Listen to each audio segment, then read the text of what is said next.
just think it was missing something for me as a kid if it took me this long to realize. Maybe I needed LEGO to take that next big step into a new medium, really push the boundaries of what LEGO could be, and I think I now know what I wanted. LEGO The Hobbit for 3DS! That's it. That is every LEGO game. I'm done. This is all I've ever wanted. This is all I've ever wanted.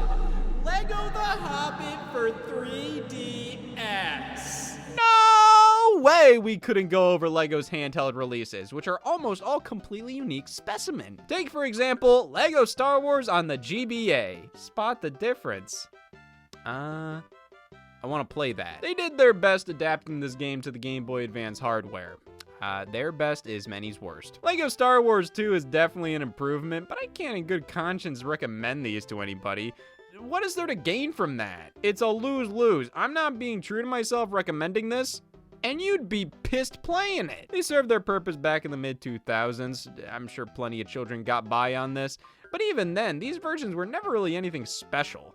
On the contrary, I gotta hand it to the DS games, man. These are really impressive. I mean, they're fully 3D and do a great job capturing the essence of the console games with limited resources.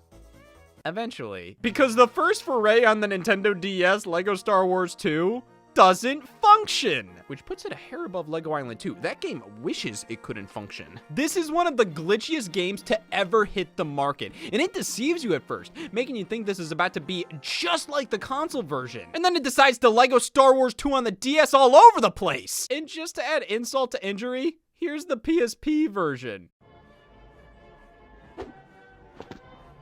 It's the console game! Sure, a couple concessions were made, but by and large, it's all here. So PSP wins the battle, but always remember, DS won the war. The complete saga released on DS, and surprisingly not PSP.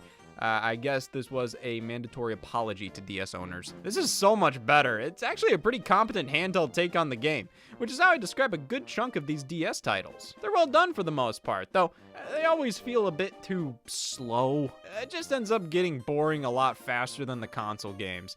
So it's hard for me to consider these anything more than a novelty. So bring on the PSP versions. Full game on the go. You cannot beat this. The DS versions are definitely cool oddities, but tell me, how else am I gonna play LEGO Indiana Jones 2 in all its glory on the go?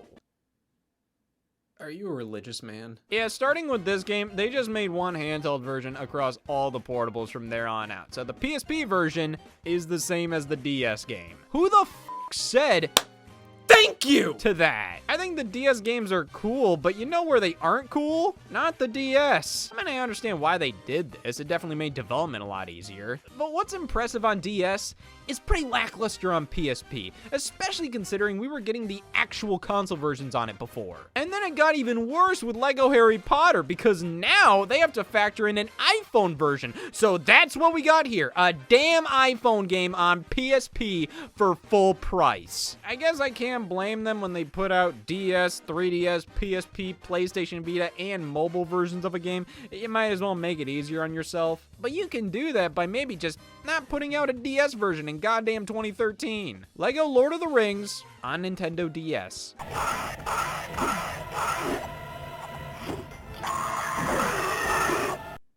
What do I do with that information? LEGO Marvel Superheroes Universe in Peril was the only one to have a subtitle differentiating itself from the console game.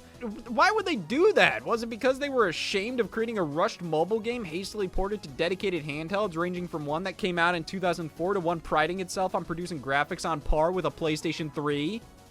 Was it? LEGO Rock Band got a DS version because we're in the wrong timeline. Some of these games actually feel like genuine efforts to make something cool for handheld players, while others treat them like they're stupid. But that's been the case for decades at this point. What about the pre-LEGO Star Wars era? There were handheld versions of all these games here. LEGO Island 2 on Game Boy Color and Advance? That's f***ed up, man. There were 5 Bionicle games for the Game Boy Advance. The third one was called Bionicle. So was the first. Oh my god, there was Bionicle Heroes on console? That was developed by Traveler's Tales 2? Wait, what the hell is all this? Lego Builder's Journey? Brawls? Brick Tales? Forza Horizon 4's Lego expansion? All these mobile and flash games? How many MMOs did they have? What the is a Lego Cube? Lego Friends was on the DS too? Wait, the canceled Galador console game actually released on PC like 3 years after the show ended? Lego The Hobbit for 3DS. This is what I've been missing from my life?